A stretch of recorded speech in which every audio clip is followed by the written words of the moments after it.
raggu isoo wacay waxay dhahaan aniga gabadhan kala hadaa heldiin wax walba yani wax walba ka bixideen maanta inta adduunyada taalo maxaad ka taqaanaa gabadha ugu quruxan galmudug oo rag badan darteeda isku dagaaleen gabadha u qalantay inay tartanka quruxda badan Afrika ku matasho Soomaaliya haddaba daawade intaan u gudagelin warbixinteena xiisaha badan fadlan shahada muuqaalkan oo la wadaaga asxaabtaada aniga waxaan ahay gabadha ugu istaalka badan ugu quruxda badan galmudug yani rag walbana yani way soo damcaayaan aniga waxaan ahay gabadha ugu quruxda badan galmudug haddii aad quruxdeeda ka heshay استلكي كهشي وحديلا فيديو noloshii shar gareeyo ayaan garaad xirsi oo ku magac dheer Samaara waa gabadha ugu quruxda badan magaalada Guriceel ee gobolka Galgaduud oo ku suntan xarunta jacaylka iyo quruxda hablaha waxana Samaara koobka quruxda ku haratay isteelkeeda iyo qaab dhismeedka jirkeeda oo rag badan cajabiyay Samaara oo aan kula kulmay Guriceel waxay ii sheegtay in rag badan ay jacayl iyo xiriir u soo bandhigteen balse ay ka diiday maadaama aysan u qalmin waqtina aysan u haynin sida iyadu ay sheegtay horta qaabka jirkaygu dhisan yahay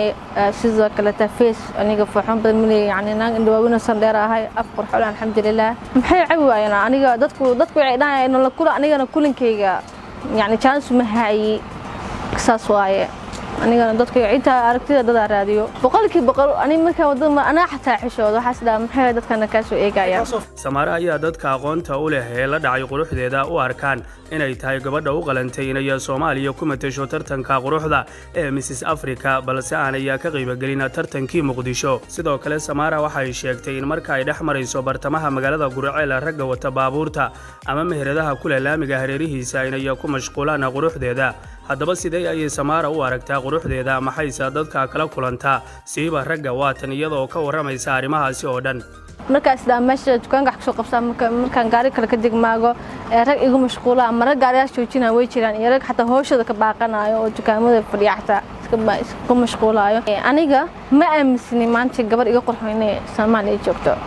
qurbo joogto waxaan dhihi lahaa dadka qurbaha joogo waqtinimaha waqtina anigu la hadlo yani igara noqdaan dhihi lahaa diswaay aniga shaqooyinkayga iska badan طبعا والله أنا قررت أهانتي ده قفا أوجين قروحي اسمنا أنا قروحي دون سوقي هاي قيمة جن وسوقي ده عدد واحدة دون سوقي الحمد لله دتكنا يعني وإيش هي قسمة هنا قروح هذا مرة بصوبدك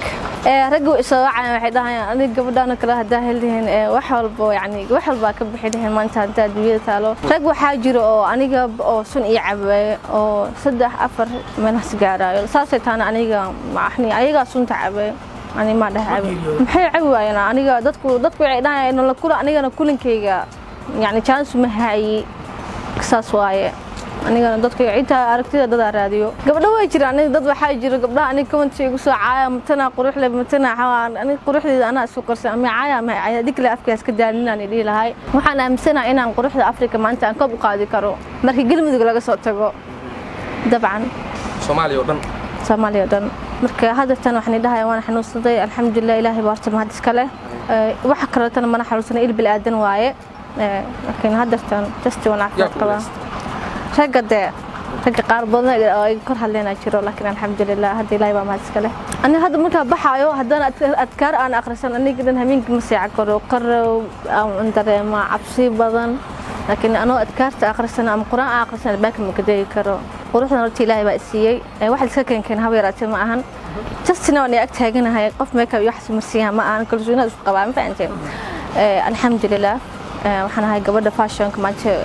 ugu shidan galmudug kana aan misanahay gaar ahaan si Guriceel